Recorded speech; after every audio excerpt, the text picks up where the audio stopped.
Immigrants and refugees may feel unwelcome in some parts of our country, but here in Chicago, United Methodists are opening their arms to them through the Ministry Center for Immigrants and Refugees. It's a collaboration between West Ridge Community and Indo-Pak United Methodist Churches in Chicago, Christ United Methodist Church in Deerfield, and Northside Community Resources. For more, let's welcome Reverend Rual Talapian, lead pastor of West Ridge Community United Methodist Church. We also welcome Johan Bakala, who came to the United States from the Congo with his parents, brothers, and sisters in 2006. Johan is a member of West Ridge United Methodist Church and helps the French-speaking immigrants who come to the Ministry Center. Can you tell us how the Ministry Center got started? Our district superintendent in Greater Chicago Northwestern District, Dr. Saki, tied us up with Refugee One, who is an agency that really works with refugees here in the United States. And we started by door knocking because we're thinking of involving the community in this desire to make Ministry Center as part of the life of the community. So we asked for coats that are what can we say, slightly used coat that they can give, or some cash that they can donate through the center. And we put them in the church, and then later on, we were able to talk with Christ Deerfield United Methodist Church, and they provided us some amount of money, and they said, why don't we use the money to buy new winter coats instead of giving them slightly used coats? Can you give just a broad overview of what the center does with the refugees? We also invite them over for different events. We had a special, Pastor mentioned, international dinner. We also have a Easter dinner coming up in which we just invite the family and give them coats and different things to get ready. Besides giving coats, we also give school supplies. And I've said giving coats many times. But we also give school supplies to help the kids get ready for the school year coming up. Yeah, that sounds critical. I know school supplies are important for any family, but we know that a lot of refugee children have missed years of school, and so coming in prepared, I'm sure it's really important, and that's really, I'm sure, really helpful. Yes. Are you ministering to them in a religious way? Do you serve people of all faiths and backgrounds? Yes.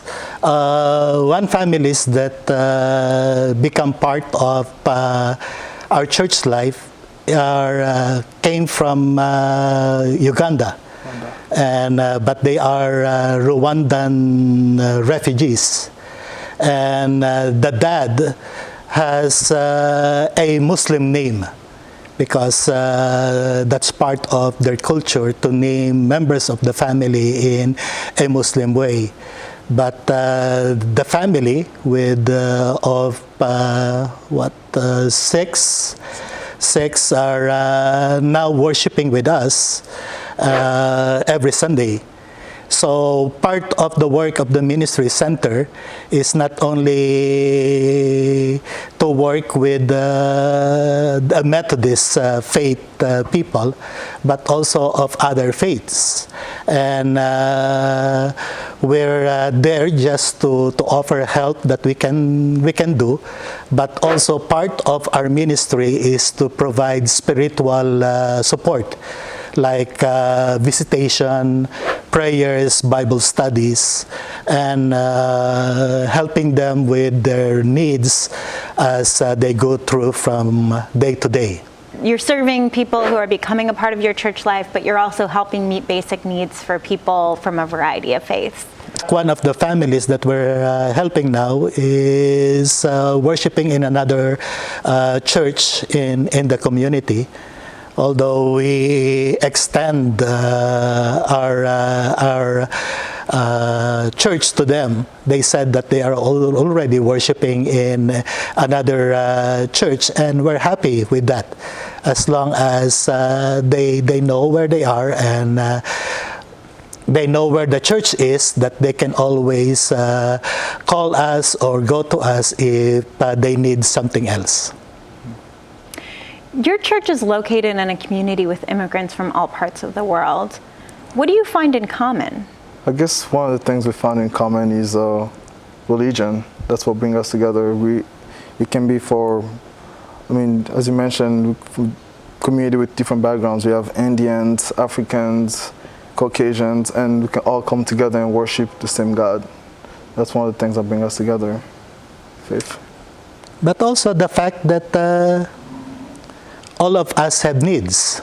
Mm-hmm. All of us are going through an experience or a struggle or a pain that we need help from other people as well as from the church.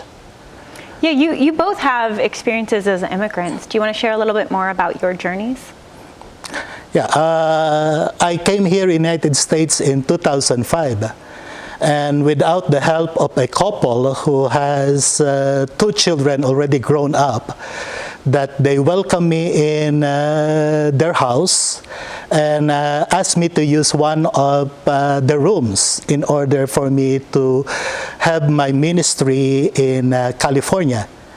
And the struggle and the hardship that I experience is that as new immigrants or probably refugees here in the United States, is that you cannot drive any cars without driver's license. And you cannot get a driver's license without a social security number. And you cannot get a social security number if you do not have an immigration documents. So if you're just here waiting for your papers to be approved as a new immigrant, then you have to use the public transportation. But you see, on holidays and special days or weekends, public transportation has a different time system. Mm-hmm. And so if you're going to the church, you'll be late. So one family in California gave me a bicycle that I rode from the house where I was staying to the church, and that is 7 miles away. So on weekdays and on weekends, I bike 7 miles going to the church and 7 miles back in the evening so that I can rest. Mm-hmm. That's the struggle that I experience.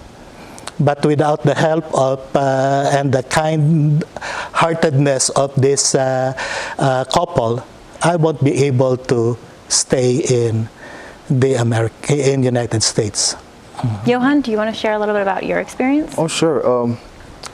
Well, my experience is a story that's very common with all the refugees. Coming here in the U.S., life starts over. For my parents, father was a doctor, mother was a professor. Coming here, they had to start everything over. I think that's one of the hardest things to do when you move here. He's going into ministry now, he's at Garrett. And my mother now owns a small business. What's her business? It's a hair salon. Okay, yes. Great. But it has taken years for them to just work up, trying to go back to what they were.